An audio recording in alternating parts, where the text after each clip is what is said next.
So I went to see Jurassic World Rebirth the day it released, and I was blown away. I know some people didn't like it, but it's honestly so good.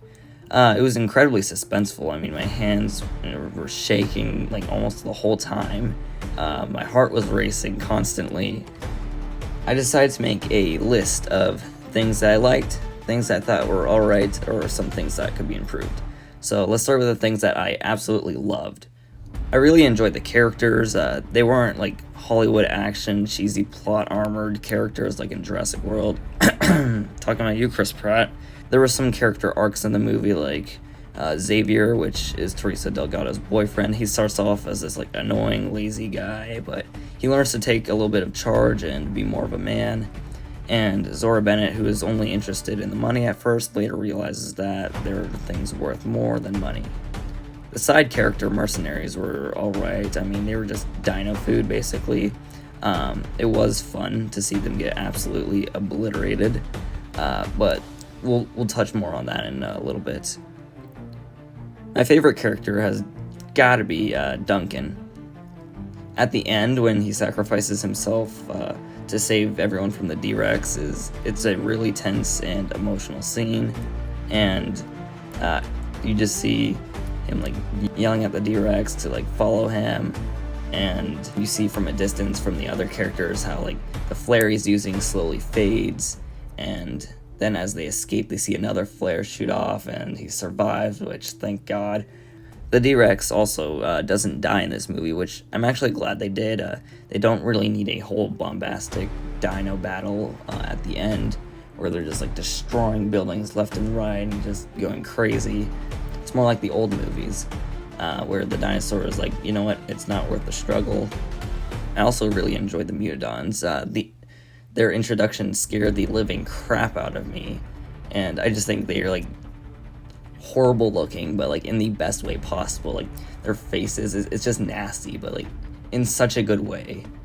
I did appreciate the dino cameos and non-dino cameos, since there were some small aquatic reptiles and the Dunkleosteus head in the beginning, and that was really cool. They were a little short, but I'm glad that we got them.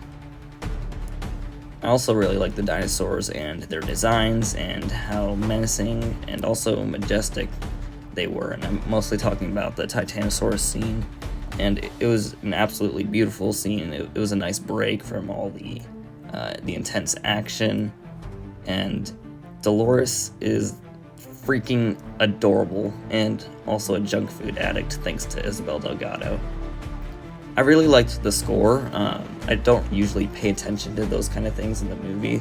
I mean, I hear them in the background, but I'm not like actively listening for it.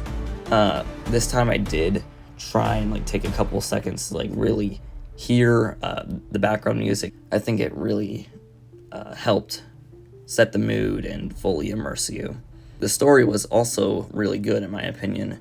It wasn't too convoluted. It was a simple get DNA from these dinosaurs, survive, and get out. I thought the dialogue and humor was good. It wasn't too out of place or forced, and the only dialogue that I thought was not as like well done was Martin Krebs, when he was kind of being all secretive, like, oh, I'm not telling you what I'm doing with the DNA or who it's going to. And his death is really satisfying at the end, because the D-Rex grabs him and like bites his head off, and then in the process his arm that's holding onto the DNA like falls to the ground, and Dr. Henry Loomis grabs it and they get away. Things that I thought were alright were the side characters. Like the mercenaries, they didn't really have much for them. There wasn't a whole lot. We had Atwater, which he was just like the hothead of the group. Basically, he was just trigger happy, and that like caused him to get snatched by a Spinosaurus when he was distracted by shooting another one.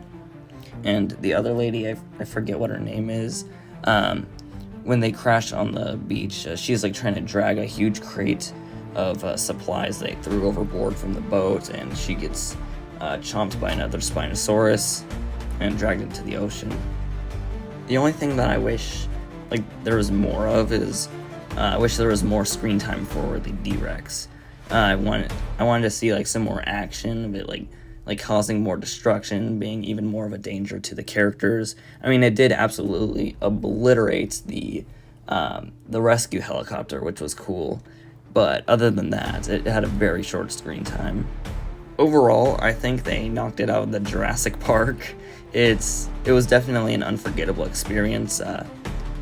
It definitely lives up to the best since the original title. I give it a 95%, and I highly recommend you see it. Thanks for watching.